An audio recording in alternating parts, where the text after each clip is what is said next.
자카르타 연합의 아름다운 아침입니다. 다 함께 사도신경으로 신앙 고백하겠습니다. 전능하사 천지를 만드신 하나님 아버지를 내가 믿사오며 그 외아들 우리 주 예수 그리스도를 믿사오니 이는 성령으로 잉태하사 동정녀 마리아에게 나시고 본디오 빌라도에게 고난을 받으사 십자가에 못 박혀 죽으시고 장사한 지 사흘 만에 죽은 자 가운데서 다시 살아나시며 하늘에 오르사 전능하신 하나님 우편에 앉아 계시다가 저리로서 산자와 죽은 자를 심판하러 오시리라. 성령을 믿사오며 거룩한 공회와 성도가 서로 교통하는 것과 죄를 사하여 주시는 것과 몸이 다시 사는 것과 영원히 사는 것을 믿사옵나이다. 아멘. 제 8장. 내가 오늘 명하는 모든 명령을 너희는 지켜 행하라. 그리하면 너희가 살고 번성하고 여호와께서 너희의 조상들에게 맹세하신 땅에 들어가서 그것을 차지하리라. 내 하나님 여호와께서 이 40년 동안에 내게 광야길을 걷게 하신 것을 기억하라. 이는 너를 낮추시며 너를 시험하사 내 마음이 어떠한지 그 명령을 지키는지 지키지 않는지 알려 하심이라. 너를 낮추시며 너를 줄이게 하시며 또 너도 알지 못하며 내 조상들도 알지 못하던 만나를 내게 먹이신 것은 사람이 떡으로만 사는 것이 아니요 여호와의 입에서 나오는 모든 말씀으로 사는 줄을 내가 알게 하려 하심이니라. 이 40년 동안에 내 의복이 헤어지지 아니하였고 내 발이 부르트지 아니하였느니라.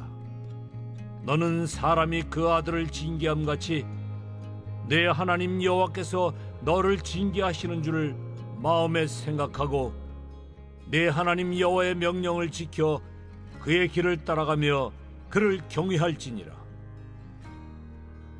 내 하나님 여호와께서 너를 아름다운 땅에 이르게 하시나니 그곳은 골짜기든지 산지든지 시내와 분천과 샘이 흐르고 밀과 보리의 소산지요 포도와 무화과와 석류와 감람나무와 꿀의 소산지라. 네가 먹을 것에 모자람이 없고 내게 아무 부족함이 없는 땅이며 그 땅의 돌은 철이요 산에서는 동을 캘 것이다. 네가 먹어서 배부르고 내 하나님 여호와께서 옥토를 내게 주셨으므로 말미암아 그를 찬송하리라. 내가 오늘 네게 명하는 여호와의 명령과 법도와 규례를 지키지 아니하고 내 하나님 여호와를 잊어버리지 않도록 삼갈지어다.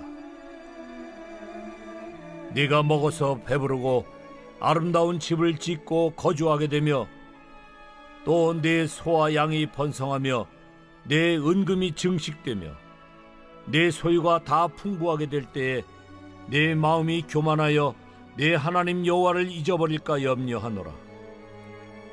여호와는 너를 애굽 땅 종되었던 집에서 이끌어내시고 너를 인도하여 그 광대하고 위험한 광야 곧 불뱀과 전갈이 있고 물이 없는 간조한 땅을 지나게 하셨으며 또 너를 위하여 단단한 반석에서 물을 내셨으며 네 조상들도 알지 못하던 만나를 광야에서 네게 먹이셨나니 이는 다 너를 낮추시며 너를 시험하사 마침내 네게 복을 주려 하심이었느니라. 그러나 네가 마음에 이르기를 내 능력과 내 손의 힘으로 내가 이 재물을 얻었다 말할 것이라. 내 하나님 여호와를 기억하라. 그가 네게 재물 얻을 능력을 주셨습니다. 이같이 하심은 내 조상들에게 맹세하신 언약을 오늘과 같이 이루려 하심이니라. 네가 만일 내 하나님 여호와를 잊어버리고 다른 신들을 따라 그들을 섬기며 그들에게 절하면 내가 너희에게 증거하노니 너희가 반드시 멸망할 것이라. 여호와께서 너희 앞에서 멸망시키신 민족들 같이 너희도 멸망하리니 이는 너희가 너희의 하나님 여호와의 소리를 청종하지 아니함이니라.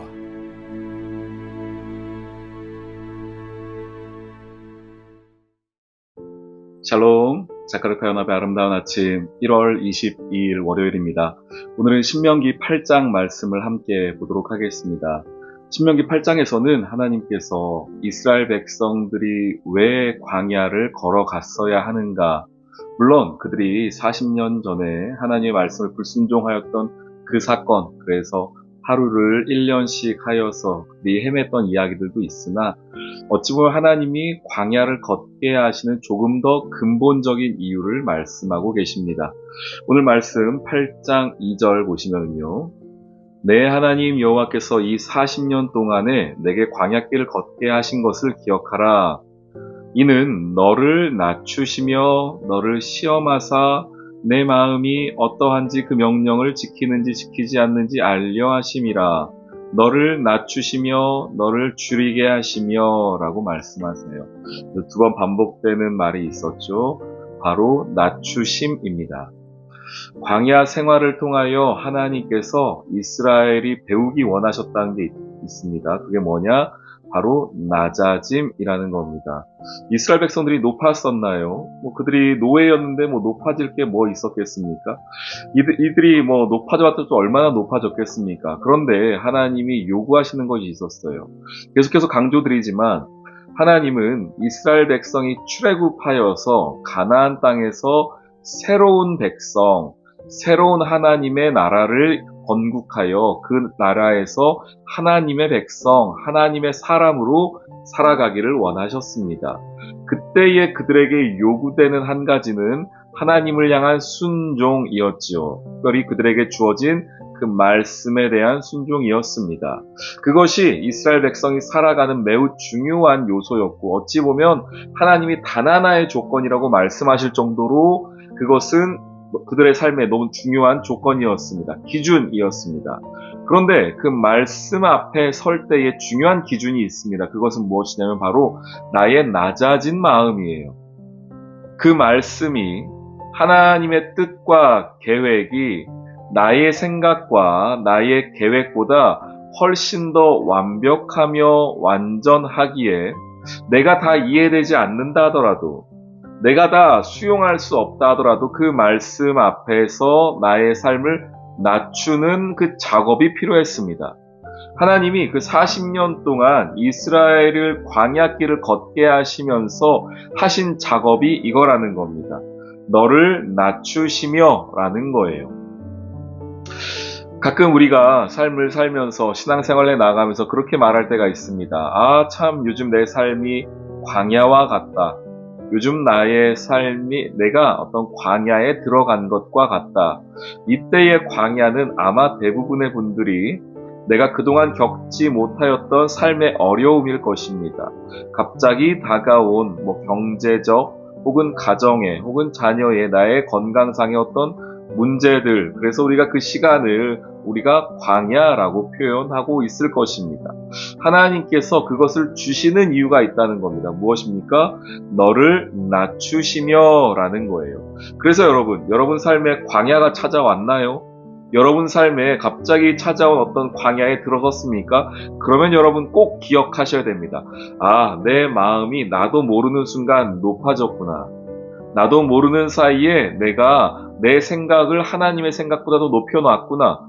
내가 어떤 마음이든지 좀 낮아져야겠구나. 내 생각이, 내 기준이, 내 계획이 하나님의 그것보다 더 낮게, 그래서 그분 앞에 순종해야겠구나 라고 우리가 생각해야 되는 것입니다. 그러면서 말씀하십니다. 3절 말씀 다시 보시면 너를 낮추시며 너를 줄이게 하시며 너도 알지 못하며 내 조상들도 알지 못하던 만나를 내게 먹이신 것. 광야를 생활하면서 그들이 먹을 것은 단 하나였습니다. 바로 만나였지요. 만나를 먹은 것. 만나를 먹이신 이유도 있다는 거예요. 무엇 때문입니까? 사람이 떡으로만 사는 것이 아니요 여호와의 입에서 나오는 모든 말씀으로 사는 줄을 내가 알게 하려 함이라. 낮아진 마음이 붙잡는 건 뭐겠습니까? 하나님이에요. 하나님은 눈에 보이지 않기 때문에 하나님의 말씀을 붙잡는 겁니다. 우리가 성경을 읽고 묵상하고 이 아침에 자연화를 통하여서 하루를 시작하며 말씀을 붙잡는 것은 하나님을 붙잡는 겁니다. 그저 내가 좋은 말씀 듣고 내 마음을 새롭게 해야겠다라는 정도가 아니라 하나님을 붙잡는 과정이에요. 하나님의 말씀으로 살겠다는 선언이며 나의 믿음의 행위입니다. 무엇이요? 지금 여러분들이 하고 계신 이 자리가요. 말씀 앞에 내 삶을 낮추는 자리가 하나님의 말씀으로 살겠다는 겁니다. 왜 그렇습니까? 하나님의 사람들은 이 땅의 떡으로 살지 않는다는 거예요. 하나님의 말씀으로 사는 존재들입니다. 그런 사람들에게 주시는 은혜가 있죠. 4절 말씀. 40년 동안에 너의 의복이 헤어지지 아니하고 너의 발이 부르뜨지 아니하였다. 신기한 일 아닌가요? 40년의 광야를 지나가는데 하나님이 옷과 신발을 상하게 하지 않았답니다. 제가 광야라고 부를 만한 곳을 걸어가 본 적은 없습니다. 그러나 우리가 생각해 볼 때에 또 뭐 다녀오신 분은 더 잘 알겠지만 그 광야길을 걷는 것이 쉽지가 않다고 그래요. 돌도 많고 또 어떨 때에는 그 기온차도 심하고 하기 때문에 옷도 신발도 잘 준비를 해서 가야 한다고 합니다. 그런데 출애굽하여 나온 이스라엘에게 옷이 준비가 있었겠습니까? 아니면은 뭐 신발이 제대로 준비가 되어져 있었겠습니까? 그것이 없었는데 그 40년 동안 하나님 말씀하시는 게 너의 의복이, 너의 발이 부르트지 않도록 하나님이 보호하셨다는 겁니다. 이것은 저는 비밀이라고 생각합니다. 어떤 비밀인가? 성도의 삶을 하나님이 도우시며 또한 하나님이 베풀어 주시는 그 삶의 자리 가운데 준비해 주시는 비밀이라고 생각합니다. 바울이 뭐라고 이야기했습니까?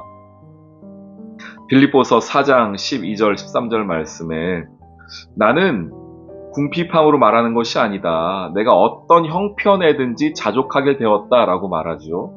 이 자족이라는 것. 근데 그 앞에 말합니다. 어떤 형편에서든지, 어떤 상황에서든지, 광야에서든지, 애굽에서든지, 종 되었을 때에든지, 하나님의 자녀로 살 때에든지, 이 바울이 말하는 게 뭡니까? 기천에 처할 줄도 알고 풍부에 처할 줄도 알아. 모든 일, 곧 배부름, 배고픔, 풍부, 궁핍에도 처할 줄 아는 일체의 비결이라고 말합니다. 비밀입니다. 그리고 이것이 능력이 됩니다. 내게 능력 주시는 자에서 내가 모든 것을 할 수 있느니라 고 이야기해요. 저는 마음이 낮아진 사람에게 주시는 하나님이 깨닫게 하시는 비밀이 이거라고 생각합니다. 아, 내가 있는 어떤 자리에서든지 하나님이 내 삶을 도우시는구나. 일체의 비결이요. 내가 배고플 때든지 배부를 때든지 높을 때든지 낮을 때든지 사막이든지 광야든지 애굽이든지 가나안이든지 근데 그걸 배우는 장소가 어디라고요? 그 과목을 배우는 학교가 어디입니까? 광야입니다. 낮아짐을 배우는 자리입니다. 광야를 안 지나고 이것을 배울 수 있다면 더욱 좋겠으나 우리의 연약함이 또 우리의 악함이 꼭 그렇지가 않더라고요. 배울 것은 또 배워야 하는 것 같습니다. 그런데 가능하면 그 기간을 조금 짧게 우리가 광야의 시간을 지나갔으면 좋겠습니다. 우리 사랑하는 성도님들 혹시 오늘 눈 떴는데 참 오늘 하루도 힘들겠다.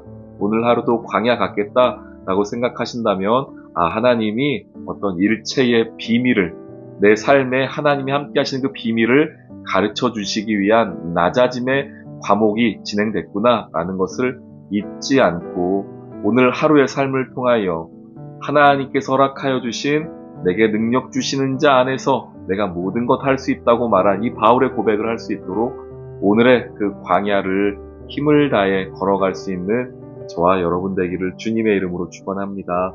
아멘. 오늘의 기도. 하나님, 제가 지나온 광야를 기억합니다.